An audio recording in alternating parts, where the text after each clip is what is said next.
একটি সরকার যতক্ষণ পর্যন্ত না নির্বাচিত সরকার হচ্ছে ততক্ষণ পর্যন্ত তার তো সেইভাবে জবাবদিহিতা থাকবে না।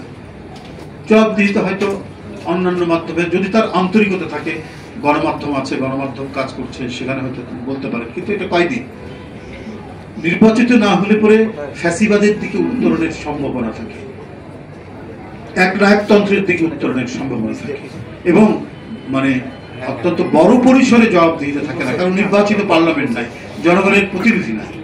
দল হিসাবে তো আমরা তো গণতন্ত্রে বিশ্বাসী রাজনৈতিক দল, আর এটাতে বেআইনি কাজ যারা করবে এটা তো দায়িত্ব হচ্ছে সরকারের।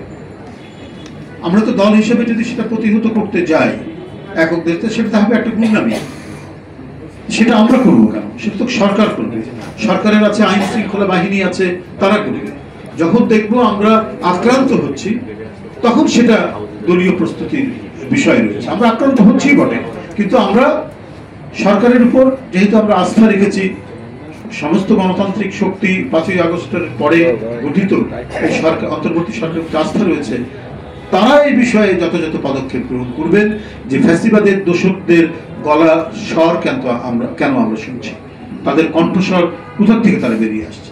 ওই যে আমরা বলেছি যে একটা হতে পারে একটি রাজনৈতিক দলকে যখন দমন করা হয়, সে রাজনৈতিক দলের যদি স্বচ্ছ নীতিমালা থাকে, সততা নিষ্ঠা থাকে, তাকে দমন করা যায় না।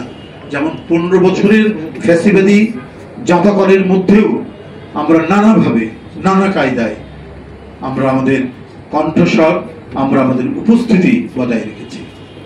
ওরা পলাতক, আমাদের নেত্রী পলাতক নয়, ওরা পলাতক, ওদের নেতারা সব পালিয়ে গেছে। ওরা যেটা করছে, তাদের কাছে আছে প্রচুর টাকা, অনেক টাকা পাচার করেছে, কিছু টাকা তো রয়ে গেছে।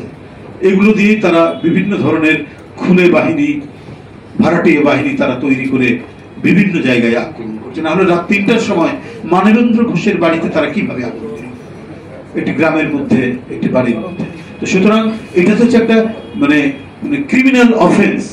ক্রিমিনাল অফেন্স এটা তো দমন করবে সরকারের আইন শৃঙ্খলা বাহিনী, তার যে আইনি যে প্রক্রিয়াটা আছে তারা সেটা করবে। আর ওইটা যদি তারা করতে না পারে, যদি রাজনৈতিক দলকে নামতে হয়, তাহলে তো ওটা হবে নৈরাজ্য।